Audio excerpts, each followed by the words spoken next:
नमस्कार। हम पढ़ रहे थे पाठ मानवीय करुणा की दिव्य चमक। इस पाठ के बारे में मैं इसकी समरी आपको पिछली वीडियो में बता चुकी हूँ और आज हम पढ़ेंगे पाठ से संबंधित प्रश्न उत्तर। तो चलिए देखते हैं पहला प्रश्न।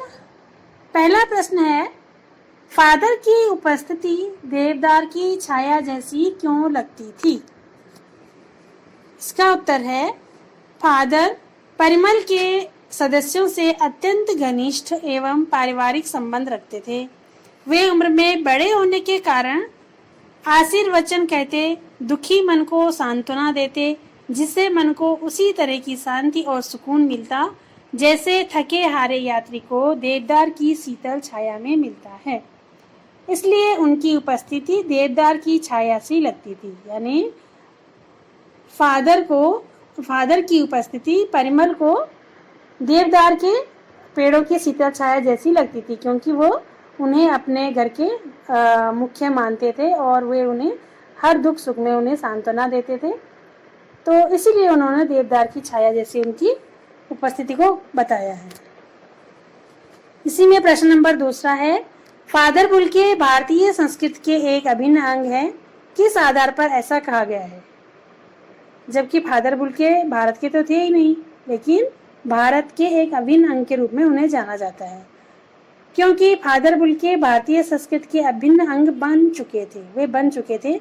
उन्होंने भारत में रहकर अपने देश, घर परिवार आदि को पूरी तरह से भुला दिया था।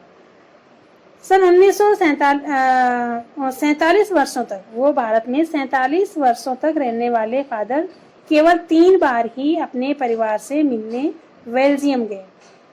वो बेल्जियम के निवासी थे, ठीक है, और वो 47 वर्षों तक भारत में रहे, सिर्फ 3 बार वो बेल्जियम गए। वे भारत को ही अपना देश समझने लगे थे और वे भारत की मिट्टी और यहाँ की संस्कृति में रच बस गए थे। पहले तो उन्होंने यहाँ रहकर पढ़ाई की, फिर डॉक्टर धीरेन्द्र वर्मा के सानिध्य में राम कथा उत्पत्ति और विकास पर अपना शोध प्रबंध पूरा किया। उन्होंने प्रसिद्ध अंग्रेजी हिंदी शब्दकोश भी तैयार किया। इस तरह वे भारतीय संस्कृति के होकर रह गए। प्रश्न नंबर 3 है, पाठ में आए उन प्रसंगों का उल्लेख कीजिए जिनसे फादर बुल्के की हिंदी प्रेम प्रकट होता है। जिससे फादर बुल्के का हिंदी प्रेम प्रकट होता है। तो इसका उत्तर है कि फादर बुल्के का हिंदी प्रेम प्रकट करने वाले प्रसंग कुछ निम्नलिखित हैं। कुछ प्रसंग मैं बता रही हूँ, आप इस प्रकार से प्रश्न का उत्तर लिखिएगा। पहला है, फादर बुल्के ने कोलकाता से बीए करने के बाद हिंदी में एमए इलाहाबाद से किया। ये उनकी हिंदी में रुचि का एक प्रमाण है। दूसरा, उन्होंने प्रमाणिक अंग्रेजी हिंदी शब्दकोश तैयार किया, अंग्रेजी से हिंदी में।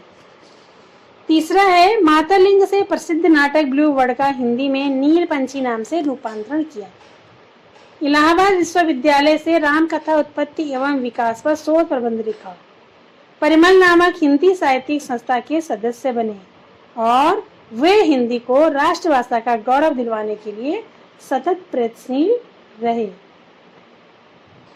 इस पाठ के आधार पर फादर कामिल बुल्के की जो छवि उभरती है उसे अपने शब्दों में लिखिए। बच्चों, आप इसको स्वयं से भी कर सकते हैं। फादर बुल्के के बारे में आपने जो कुछ पढ़ा उसको आप अपने शब्दों में लिख सकते हैं। फिर भी मैं इसका उत्तर बताने का आपको प्रयास करती हूँ। फादर कामिल बुल्के की छवि संकल्प से सन्यासी जैसी व्यक्ति की उभरती है। उनका लंबा शरीर ईसाइयों के सफ़ेद चोंगे में ढका हुआ रहता था। उनका रंग गोरा था तथा चेहरे पर सफ़ेद दाढ़ी थी और उनकी आंखें नीली थी।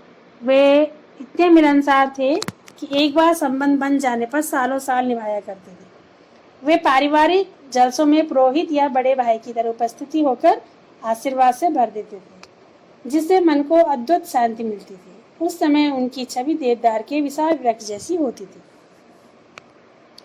प्रश्न नंबर 5 है, लेखक ने फादर बुल्के को मानवीय करुणा की दिव्य चमक क्यों कहा है? तो इसका उत्तर है, लेखक ने फादर कामिल बुल्के को मानवीय करुणा की दिव्य चमक इसलिए कहा है क्योंकि फादर नेक दिल वाले व्यक्ति थे और जिनकी रगों में दूसरों के लिए प्यार, अपनत्व और ममता भरी थी। वह लोभ, क्रोध, कटुभाषिता से कोसों दूर थे। वे अपने परिचितों के लिए स्नेह और ममता रखते थे। वे दूसरों के दुख में सदैव शामिल होते थे और अपने सांत्वना भरे शब्दों से उनका दुख हल लेते थे। लेखक को अपनी पत्नी और बच्चे की मृत्यु पर फादर के सांत्वना भरे शब्दों से शांति मिली थी। वे अपने प्रेम और वत्सलता के लिए जाने जाते थे। प्रश्न नंबर 6 है, फादर बुल्के ने सन्यासी की परंपरागत छवि से अलग एक नई छवि प्रस्तुत की है, कैसे? परंपरागत रूप से सन्यासी एक अलग छवि लेकर जीते हैं। उनका विशेष पहनावा होता है।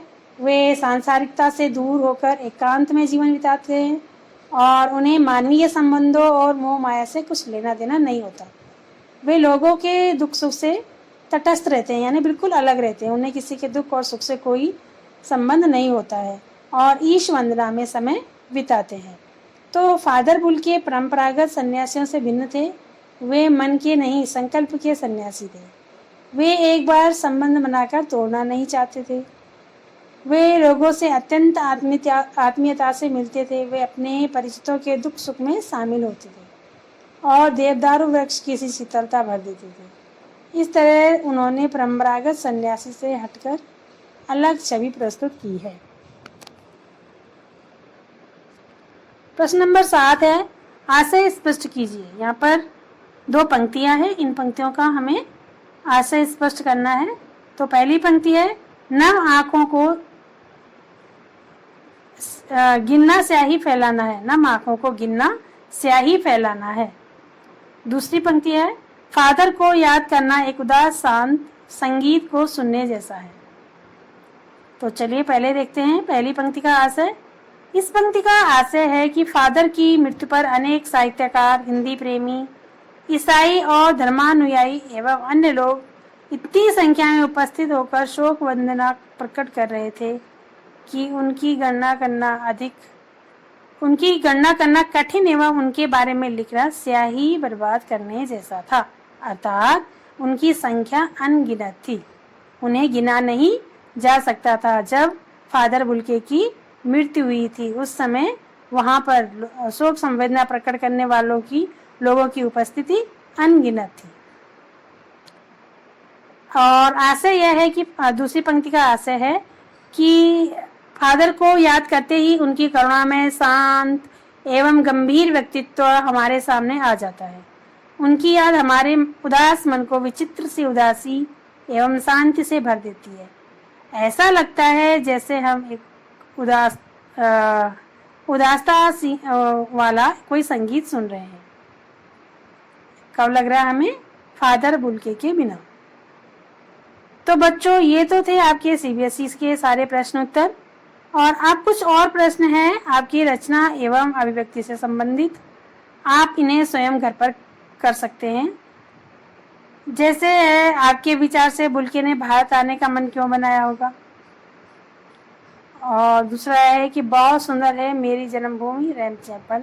इस पंक्ति में फादर बुल्के की अपनी मातृभूमि के प्रति कौन सी भावना में व्यक्तिगत होती हैं? आप अपनी जन्मभूमि के बारे में क्या सोचते हैं? तो इसको भी आप स्वयं से कर सकते हैं। आप अपनी जन्मभूमि के बारे में क्या सोचते हैं। और बाकी जो भी इसमें पाठ्येतर जो वाले जो प्रश्न उत्तर हैं, इसे आप स्वयं करने का अभ्यास करें। जब आप स्वयं से प्रश्नों के उत्तर ढूंढेंगे तो आपको पाठ अच्छे से समझ आएगा। तो बच्चों, इसी के साथ आज का ये पाठ यही समाप्त हुआ। और आपको ये सभी प्रश्न उत्तर अपनी हिंदी की नोटबुक में लिखने हैं और पाठ्येतर वाले प्रश्न उत्तर भी आप अवश्य करेंगे। और उसी के साथ मैं एक नई वीडियो लेकर आपके सम्मुख फिर प्रस्तुत होंगी। तब तक के लिए धन्यवाद।